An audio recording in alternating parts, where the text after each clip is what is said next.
Dawn broke over the gabled rooftops of Delft on July 14, 1584, but it brought not warmth, but a premonitory chill. The city did not wake to its usual hum of commerce and labor. Instead, it awoke with a single grim purpose. From the cobbled alleys and canal-side houses, the people streamed, their currents converging on the main square. It was a dark pilgrimage. By mid-morning, the square was a roiling sea of humanity, a living mosaic of emotion. There were the citizens in mourning, their faces masks of genuine grief for their fallen leader. There were others whose eyes shone with a morbid curiosity, drawn to the promise of violence like moths to a flame. Merchants, artisans, peasants, all had abandoned their lives to bear witness to a death. The air was thick with the scent of sweat, fear, and the metallic tang of hot iron wafting from the central scaffold. And on that scaffold, the focal point of thousands of eyes, was Balthasar Gérard. He was barely human anymore. He was a sculpture of suffering, a living lesson in state-sanctioned vengeance. The 27-year-old was bound to a post, his body already a map of torture. His feet, burned to the bone by red-hot irons, smoked with a greasy haze. The executioners, artisans of their macabre trade, had worked on him methodically with glowing pincers, peeling away skin and flesh in bloody ribbons. Each time the searing tool met his body, his screams tore through the expectant silence of the crowd, a sound that both satisfied their thirst for retribution and horrified them. Yet, through the agony, there was an unnerving defiance in Gérard's eyes. When his screams subsided into whimpers, he would mutter prayers in Latin, his gaze turned heavenward. He was in a terrestrial hell, but in his fevered mind, he believed he was on the threshold of paradise. 4 massive horses stood nearby, snorting impatiently. Soon the ropes would be affixed, and they would perform the final act in this brutal play of justice, ripping his body apart while his heart still beat. To understand how a man could commit a crime so heinous as to earn such a horrifying end, and to embrace it so fanatically, we must travel back in time. 10 days prior to a quiet palace corridor where a pair of pistol shots irrevocably changed a nation. 10 days earlier, on July 10th, William of Orange began his day as he always did. Known as William the Silent, not because he was quiet, but for his steadfast self-control. He was the beating heart of the Dutch revolt. The Prinsenhof Palace was not a fortress, but a relatively open administrative center, a reflection of William's trust in his people. That morning, he had discussed matters of state with his advisors, his face etched with the weight of 16 relentless years of war. At 51, he was a father to his young nation, and his worries were theirs. The advance of Spanish armies, the defense of their cities, the very survival of their Protestant faith. Into these grave discussions, a name was mentioned: François Guillaume. A young French nobleman, a supposed Protestant convert who had reportedly given up everything for the Dutch cause. He claimed to possess vital military intelligence. For William, who was ever eager for any advantage, a meeting was a matter of course. Balthasar Gérard, hiding behind his meticulously crafted persona, entered the Prinsenhof with the cold confidence of a man who believes he is carrying out God's will. He was dressed modestly, and the small leather satchel he carried seemed to hold nothing more than harmless documents. Inside, however, lay 2 wheel-lock pistols, loaded and primed. They were cold and heavy, a steel promise of his salvation. The meeting took place in William's private study, an intimate space adorned with tapestries and leather-bound books. Only a secretary and a single guard were present. For nearly an hour, Gérard gave the performance of his life. He spoke of Spanish strategies with clarity, quoted scripture with devotion, and professed a fiery loyalty to William's cause. The Dutch leader, who had survived multiple plots and one serious assassination attempt, was won over by the young man's apparent sincerity. The decisive moment came quietly. William rose and turned his back to examine a map that Gérard had spread across a large table. To the assassin, it was a sign from heaven. The entire world narrowed to this single instant. The heretics exposed back, the weight of the pistol in his hand, the prayer on his lips. He silently drew one of the pistols. The room's quiet was shattered by his shout, a declaration that was both prayer and curse. For the glory of God and the Catholic King! The first explosion echoed like thunder in the enclosed space. William staggered, a look of shocked agony on his face as he slumped forward onto the table, blood already blooming in his mouth. Before the secretary could scream or the guard could draw his weapon, Gérard drew the second pistol and fired again. The second shot ensured that silence would now claim William forever. In the chaotic seconds that followed, Gérard made his failed bid for escape, only to be cornered and captured, his brief career as a history-altering assassin at an end. Such an act of violence does not arise from a vacuum. Its seeds were planted years before in Balthasar Gérard's distant homeland of Franche-Comté, a domain of Catholic Spain. He was not born a monster. He was made, sculpted by the forces of faith and politics. His family was deeply pious, and his community viewed the spreading Protestant Reformation not merely as a heresy, but as a cancer consuming the soul of Christendom. His education was overseen by Jesuit priests who indoctrinated the young man with an apocalyptic worldview. They taught him that a cosmic war was underway between the forces of God and Satan, and its primary battlefield was the Low Countries. In this narrative, the rebellious Dutch were legions of the devil, and their leader, William of Orange, was the Antichrist incarnate. Gérard absorbed these teachings not as allegory, but as literal truth. His mind became fertile soil for a divine hatred. He began to see himself not as an ordinary young man, but as a potential soldier in God's army. This fanaticism crystallized into purpose when King Philip II of Spain officially declared William of Orange an outlaw. The offered reward was 25,000 gold crowns, a life-altering fortune. But for Gérard, the gold was secondary. The true prize was spiritual, a full pardon for all sins and a hereditary title of nobility. It was a divine immunity, a royal and papal license to kill. Gérard became an obsessive student of assassination. He tracked every failed attempt on William's life, not with disappointment, but with cold analysis, learning from the mistakes of others. He prayed and fasted, believing his own suffering would purify him for the great task ahead. In his mind, killing William was not murder. It was a necessary sacrifice, an act that would cleanse the world and guarantee him a place beside God as a martyr. Armed with unshakable conviction, Gérard began the practical phase of his mission. He knew that brute force had failed. Guile would be his key. He created the persona of François Guillon, a role for which he had rehearsed for years. He obsessively studied Protestant theology, memorized anti-Catholic arguments, and learned to debate doctrine with the fervor of a true convert. His journey into the heart of the rebellion was a masterpiece of patience and deception. He started on the periphery, making friends in small Protestant churches and taverns where patriots gathered. He told a tragic tale of his family's persecution as Huguenots, earning him sympathy. He wrote and distributed anti-Spanish pamphlets, using fiery rhetoric to signal his allegiance. He won over people one at a time, building a web of trust one thread at a time.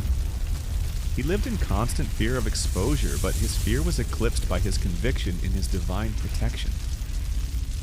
Each time a lie was believed, each time a new door opened, it reinforced his belief that he was on a preordained path. His final breakthrough came when he convinced a low-level aide that he had intelligence on Spanish plans. The information, perhaps a small but verifiable detail he had gathered, proved correct. This minor success gave him credibility. He used it to climb the ladder from one contact to the next, until finally his name reached William himself. The offer of a private audience was made.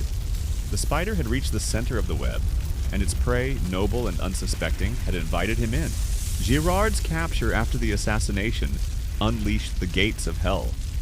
As news spread through the streets of Delft, grief rapidly curdled into a primal fury. A crazed mob surrounded the Prinsenhof, their roars for his blood echoing off the walls. Gérard had to be protected by the very soldiers he had sought to undermine. who struggled to save him from being torn to pieces on the spot. His interrogation was a descent into the mind of a fanatic. Under torture, his body was broken, but his spirit remained defiant. He confessed his true identity and his plan, not with shame, but with a chilling pride. He described his mission as a sacred duty, and his tormentors as ignorant fools who could not grasp the magnitude of his deed. The Dutch authorities, faced with a traumatized nation demanding retribution, decided a simple death was not enough.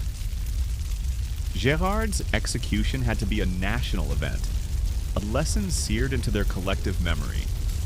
It would be both a catharsis for their rage and a terrifying warning to any who might try to follow in his footsteps. Yet the consequences were beyond what they could have imagined. In the Netherlands, William's death created a legend. He was no longer just a leader, he was a martyr for liberty. The revolt, rather than collapsing, found a new, harder resolve under the militarily brilliant leadership of William's son, Maurice of Nassau. Spain, which had sponsored the assassination, celebrated prematurely.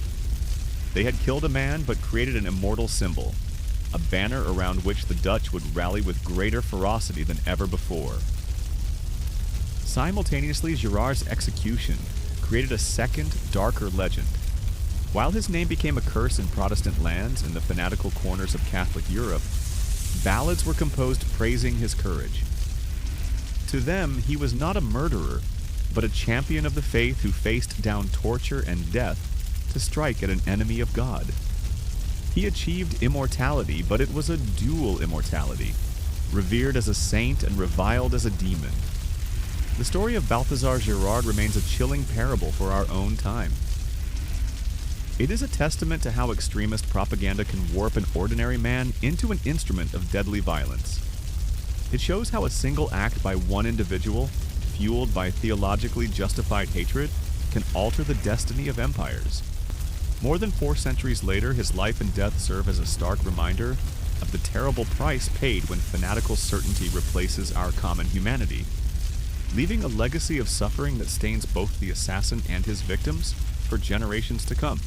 The story of Balthasar Gérard and William of Orange does not conclude with the final gruesome act in Delft's main square. The physical destruction of 2 men, one by the assassin's pistol, the other by the executioner's tools, was merely the prologue to a much longer and more intricate drama. It is a story that transcends its 16th century setting, offering a chilling and profoundly relevant case study in the architecture of fanaticism, the unpredictable physics of political violence, and the battle to control memory itself. To unpack the tale is to dissect the very DNA of ideologically driven hatred, and to understand how the echoes of a single violent act can shape the destiny of nations for centuries. At its core, the narrative is a deep dive into the psychology of the radical mind. Balthasar Gérard was not born a monster, he was meticulously crafted into one. His story serves as a terrifying blueprint for how an ordinary individual can be systematically stripped of empathy and personal identity, becoming a willing instrument for a higher cause. The process began with indoctrination, where the complex political and theological struggles of the Dutch revolt were distilled into a simple Manichaean narrative of good versus evil, God versus Satan. The Jesuit teachings Gérard absorbed were a form of psychological alchemy, transforming political dissent into heresy and a political leader into the Antichrist. This act of dehumanization is the critical first step in sanctioning violence. Once William of Orange was no longer a man, a father, a leader with complex motivations, but a metaphysical obstacle to God's plan, killing him became not only permissible but righteous. This ideological possession was then supercharged by the promise of martyrdom. King Philip II's bounty was a work of political genius, weaponizing not just greed, but more potently, religious narcissism. The gold was temporal, but the promise of eternal salvation and sainthood offered Gérard a transaction of cosmic significance. He was invited to trade his mortal life for a glorious immortality. This is the seductive logic that fuels fanaticism across all ages. It offers the individual a sense of ultimate purpose, a chance to become a pivotal actor in a divine drama. For a young man of little consequence from a provincial town, this was an irresistible calling. His life, otherwise destined for obscurity, could acquire eternal meaning through a single spectacular act of destruction. In his own mind, the unimaginable agony of his execution was not a punishment, but the final purifying trial before his ascension, a necessary payment for his crown of martyrdom. This mindset in which death is reframed as victory is the most dangerous force in human history, for it is immune to the logic of self-preservation that governs civil society. However, if Gérard's actions demonstrate the power of individual fanaticism, the consequences of the assassination reveal the profound ironies of political violence. Spain and the Catholic cause sought to decapitate the Dutch revolt, believing that by eliminating its charismatic leader, the entire movement would crumble. It was a strategic calculation based on a fundamental misreading of human nature and the power of symbols. In murdering William the Silent, they did not destroy an enemy. They created a martyr, and in doing so, they gifted the Dutch cause its most powerful and enduring weapon. The living William was a pragmatic, often beleaguered politician, a nobleman struggling to hold a fractious coalition together. He faced opposition, criticism, and the daily grind of wartime leadership. The dead William, however, was transformed into something far more potent, an unimpeachable icon of national sacrifice. He became Vader de Vaderlands, Father of the Fatherland, a secular saint whose blood consecrated the very idea of the Dutch nation. His assassination erased all political nuance, all human flaws, and left behind a pure, incandescent symbol of freedom, struggling against tyranny. The revolt, which might have fractured, instead galvanized around his memory. His son, Maurice of Nassau, inherited not just his father's title, but the sacred duty to avenge him, and the war for independence was pursued with a renewed and righteous ferocity. Spain won the battle for William's life, but lost the war for the Dutch heart and soul. The assassin's bullet, intended as a full stop, became the catalyst for the nation's epic poem. This leads to the final haunting dimension of the story, the construction of memory. There is no single objective history of Balthasar Gérard. Instead, two diametrically opposed legends were born from his crime and his gruesome death. In the Protestant world, especially in the newly forged Netherlands, his name became a synonym for treachery and demonic evil. He was the Judas of the Dutch nation, a bogeyman whose story was told to children as a cautionary tale about the insidious nature of Catholic fanaticism. The detailed chronicles of his brutal execution were not merely records of justice. They were sacred texts of national vengeance, rituals of purification that cast the assassin out from the community of humankind. Simultaneously, in the fervent corners of Catholic Spain and Rome, a different story was being written. Ballads were sung and pamphlets were printed celebrating the valiant soldier of Christ who had slain the great heretic of the North.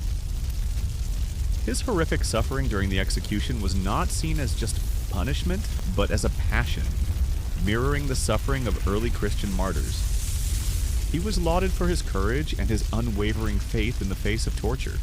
In this narrative, he was not a terrorist but a hero, an exemplary figure who sacrificed himself for the one true faith. The same man was thus cast as both a demon and a saint, his identity entirely dependent on the ideological lens through which he was viewed. This schism reveals a timeless truth. History is not a static record of events, but a dynamic and contested battlefield of narratives. The victor does not just win the war, he wins the right to write the story. The tale of Gérard and William is a stark illustration of how the same set of facts can be weaponized to create opposing realities, each serving the political and cultural needs of its audience. More than 4 centuries later, the echoes of that gunshot in Delft still resonate with an unsettling clarity. We live in an age where lone wolf assassins, radicalized by online propaganda, commit acts of terror in the name of divine or ideological mandates. we see how the dehumanization of political opponents paves the way for violence, and how social media can instantly transform criminals into martyrs for their chosen cause. The story of Balthasar Gérard is not a relic of a distant, more brutal past. It is a mirror. It reflects back at us the enduring dangers of absolute certainty, the seductive allure of martyrdom, and the terrifying capacity of human beings to commit unspeakable cruelty in the name of a glorious ideal. It stands as an eternal warning that the line between devotion and destruction, between saint and sinner, is often drawn not by God, but by the pens of men who seek to control the future by rewriting the past.